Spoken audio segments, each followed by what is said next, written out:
Hi there, I'm Lance and I'm a gamer. And I'm Sam and I'm a non-gamer. We are Love to Hate, where we help gamers find great games to play with non-gamers. And today we're taking a look at Stamp Swap by Stonemairer Games.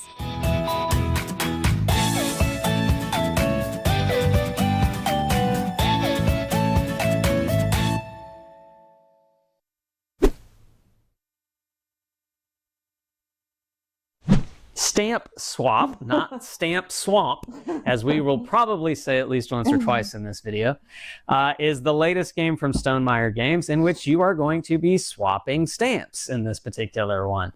You're going to be collecting stamps of different sizes and placing them on your board and hopefully trying to hit the three of the 4 different goals that are available to you throughout the course of the game, as well as the finale goal that all players will be competing towards by the end of 3 rounds.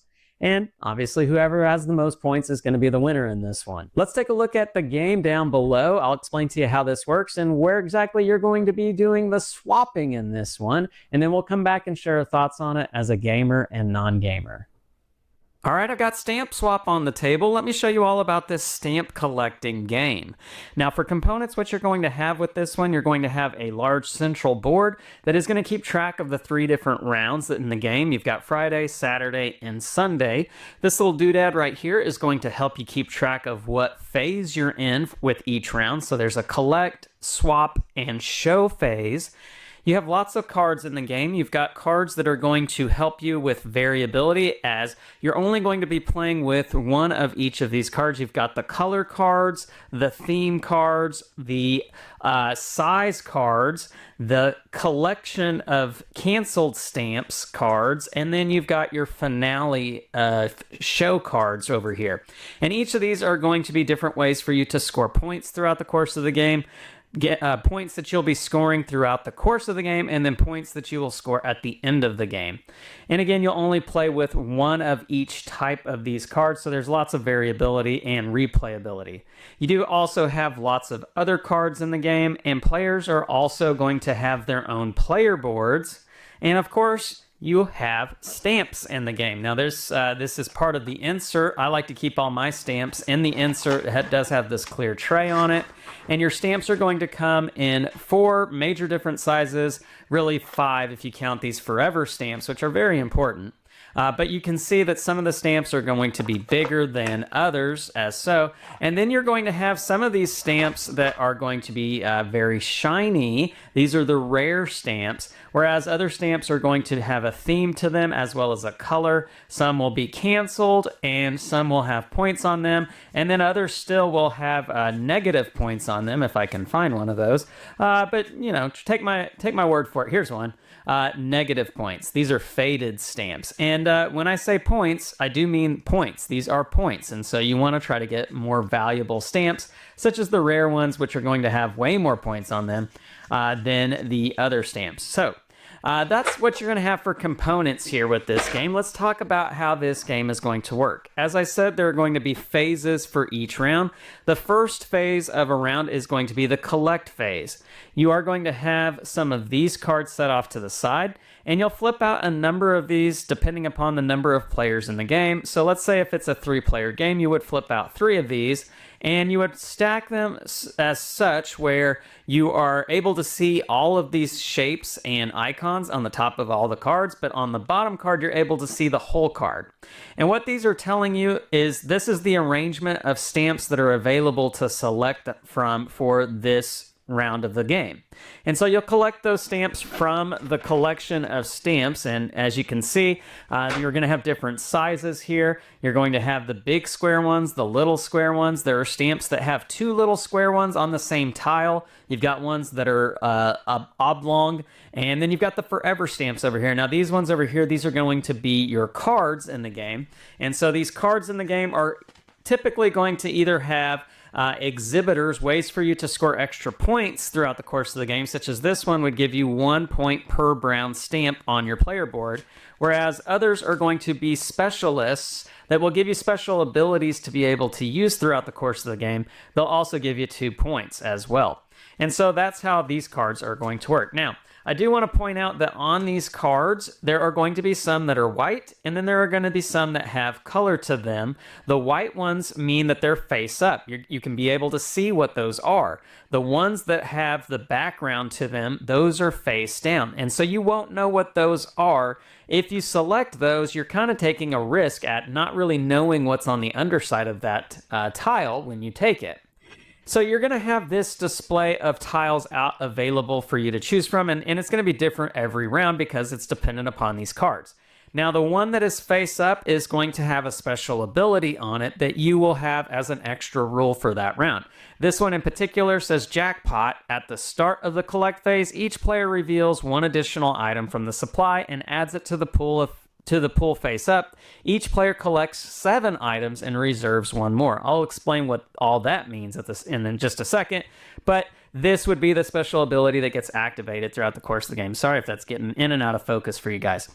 But anyhow, that's what you're doing for the collect phase. So you would set this up, you would have a market of tiles available for you to draft from, and starting with the first player, and this is the first player token, by the way, you would take turns selecting something from that market of tiles that are available for you to choose from.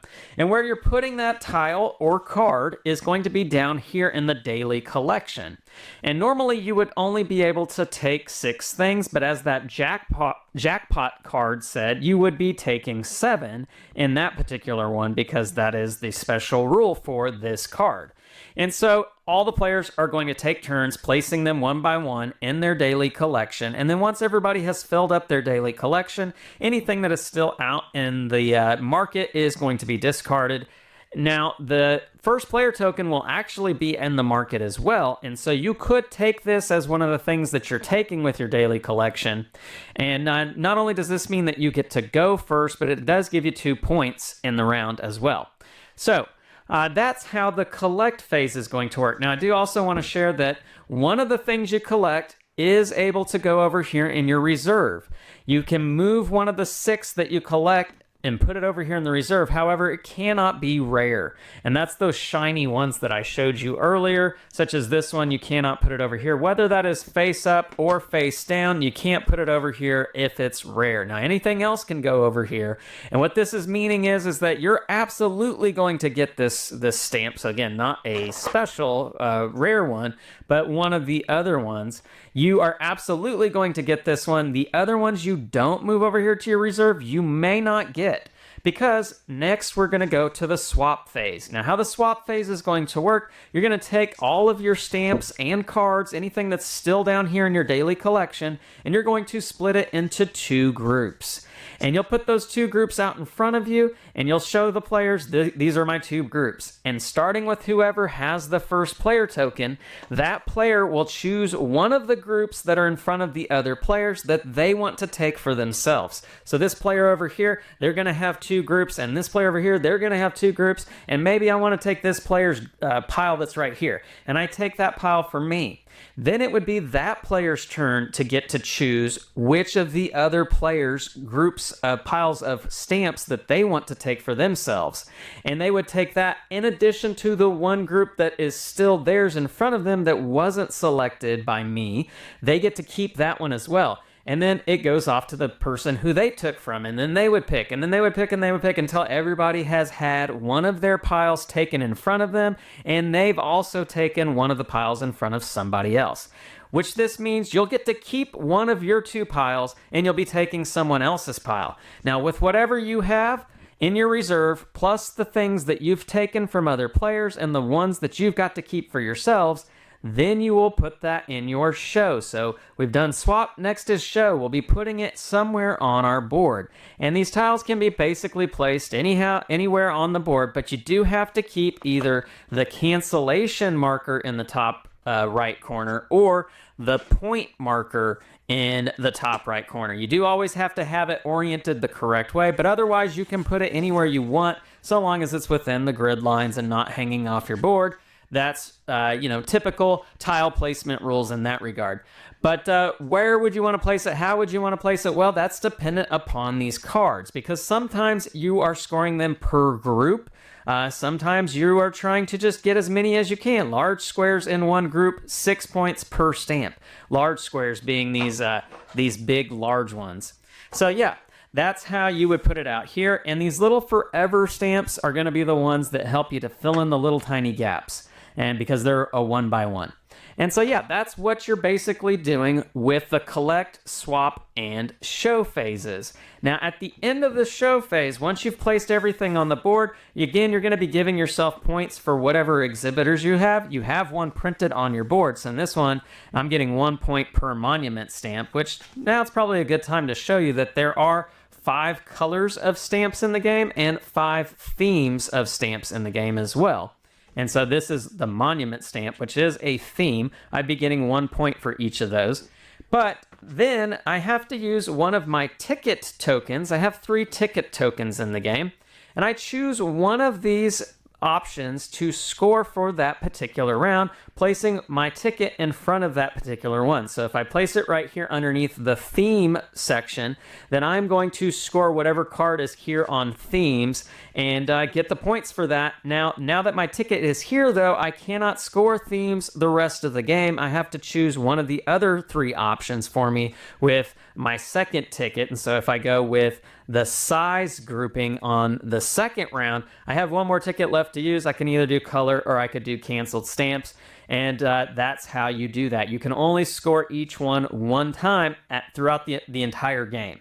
And that's the show phase. And after you end a full day, you would go on to the next day, and then you would do the final day. And at the very end of the game, you would do final show, which is where you're going to score whatever the finale condition is, such as 1 by 1 holes still left on your board. You'll get 5 points for each of those. Perfect corners, meaning you filled in all the corners. You would get 4 points each for those. And then 1 by 2 holes, you get the idea with these. So that's how the finale cards are going to work. Now, in addition to scoring the points for these as well as the finale, you will also get points at the end of the game for whoever has the most forever stamps. Whoever has the most is going to get 10 points, second, 6 points, third, 3 points.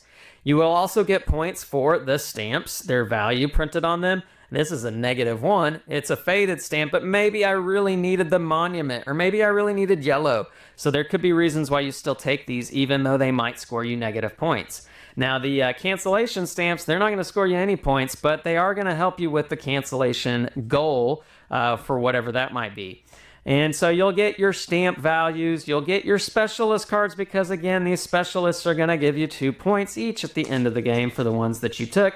And that's the gist of the game. Whoever has the most points is going to be the winner, and you do keep track of your points with your little score cube running around the board, and you've got a 50, 100, and 150 marker over here so that you can leave a cube. You've got a second cube to keep going, and when you lap the board, you get to move your cube down. So that's how that all works. But anyhow, that's Stamp Swap. Let's go back up top and share our thoughts on this one. And we're back, and now we're going to share our thoughts on Stamp Swap from a gamer and non-gamer's perspective. So Sam, the first thing I want to ask you about with this one is it has a mechanic that I really enjoy, but you don't see it a whole lot in gaming for whatever reason, and that is the I split, you choose mechanic, where you are tasked with splitting up some kind of resource or something that other players are going to want, but you get to kind of decide how you do that. And then the other person has to pick one of the things that you've split, right? A pile or something, right? And in this case, it's stamps or cards. And the other player picks. What do you think about that particular mechanic, and especially in this game? I don't love it. It's not my favorite because I like to have control. Full control. Yeah, full control, and that changes it. Yeah. But at the same time, there's a kind of a bluffing or thinking what would they want more. It's not the whole game. It's not. Yeah. So I think that it's fine. And I think the title of the game is a bit misleading because it leads you to believe that it is a major thing in the game. And I guess it is a thing in the game. But yeah, I would agree with you. It's not how you place only your thing. stamps. Yeah. But what I do really like about this one is it gives you the ability to keep some things hidden with some of the stamps face down. Yeah. And that's a unique twist to this particular mechanic. And so there is that bluffing mechanic of, oh, I'm giving you a lot here.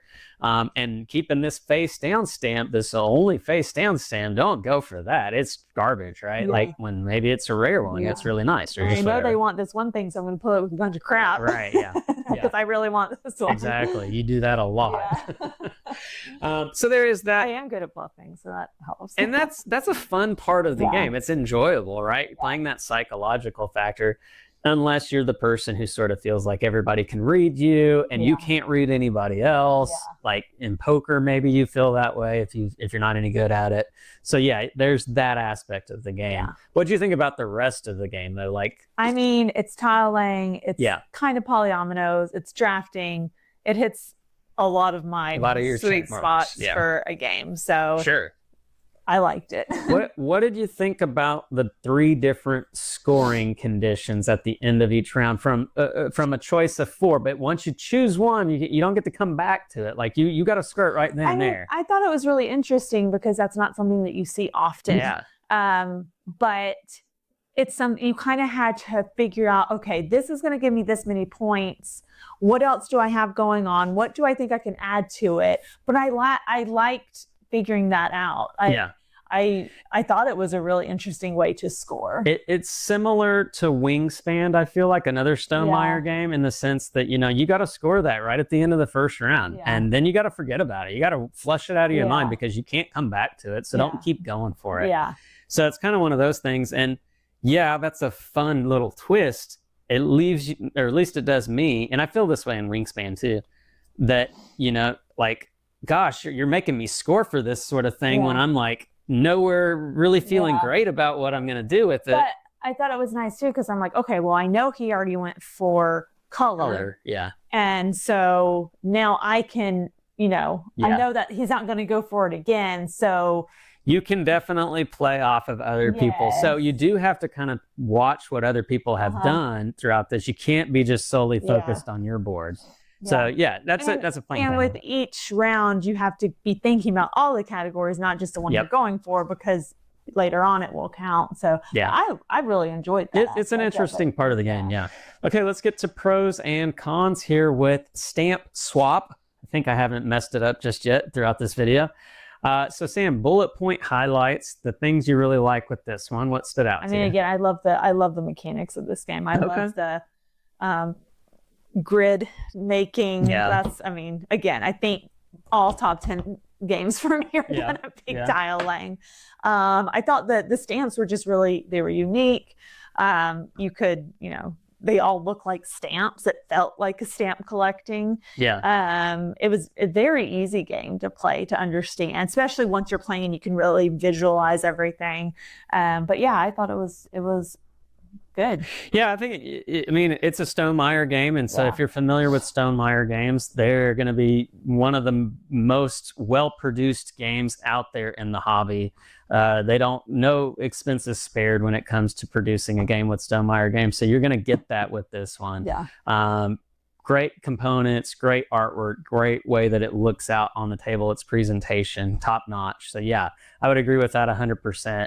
The mechanics are very interesting, and it definitely gives you a feel for a heavier game, but it's not heavy. It's pretty straightforward. So, which is quite unusual with Stonemaier, right? Like even Wingspan is maybe a heavier game than what you would probably play with non-gamers, casual gamers. We've reviewed it, but no, and this may be kind of one of their maybe lightest games that Stonemaier's put out. So that's another thing maybe to commend it for. Anything that maybe doesn't work so great for you on this one? I think you could completely take out the specialist cards.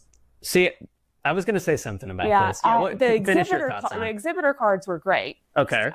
The whole time, I don't even think, maybe I played one specialist card, but I was just kind of like, they didn't do enough to really make it worth. I think you could have the whole game and just take that out and it wouldn't change anything. So I'm going to say something on yours, and then I've got another thought on the specialists. There were several times when I forgot to even play mine. Yeah.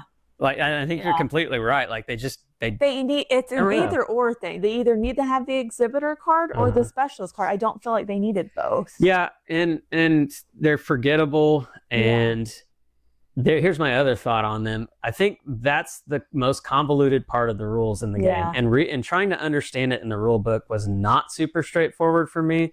I feel like I'm pretty good about reading most rule books and getting the intent of what the rule is. I questioned myself quite a bit as I was trying to figure it out with this one. There's some timing about, the rule book says that the specialists are in effect the moment you have them in your area. So is that when you drafted it from the card playing, like that area, or is that after you've split and then you still have it? Like, what does that mean? And then I don't know. It's just, that's just a convoluted way for me to kind of. I would like to try playing it without them and just see how we feel about it. But no, you're right. I think they don't add a whole lot to the game for me. And maybe there are some that do add enough to the game, but the mix of the ones that don't versus the ones that do, I feel like is heavily skewed towards the specialists are kind of forgettable. So I could take them or leave them. Okay, let's get to our scores here for Stamp Swap. Scale of 1 to 10, Sam, I think you're going to come in pretty high on this one. What is it for you? I did like this game. I would definitely play it again. I'd give it an 8.4. Whoa, 8.4. Yeah, okay. All right. Yeah. Top 10 of the year candidate, maybe? That or a, what do we call them? Honorable mention. Honorable mention. It's probably up there. I feel like I have so many this year, though, and it's coming up quick. Lance has to make our list, so I need to see what I've rated everything. So I might have a top 20 this year. No, you will not. I'm not going to edit that video. This is a good one. I think for me, I think it's right there in your wheelhouse kind of game. You understand why I understand exactly why where you're at with this. I'm probably about a 7.7 maybe for me is where I'm at with it, which is the kind of game that, you want to play this? Absolutely. I'm down to play this with you. I'm down to play it with anybody. Is there any games that I'm like, hey, I want to play this? And you'd be like, absolutely not. No, there's maybe a few out there. Don't believe it. I would play this one over just about most of the other ones, maybe. So, I really enjoy this one. It's just not maybe kind of right smack dab in my wheelhouse like it is for you. So, but no, Stamp Swap is a fantastic little game. Check it out from Stonemairer Games. Leave us some comments down below. Let us know what you think about it. Make sure to like and subscribe and push that bell button to get notifications of all our new content. I'm Lance. I'm Sam. And we are Love to Hate, where we bridge the gap between gamers and non-gamers. We'll catch you next time.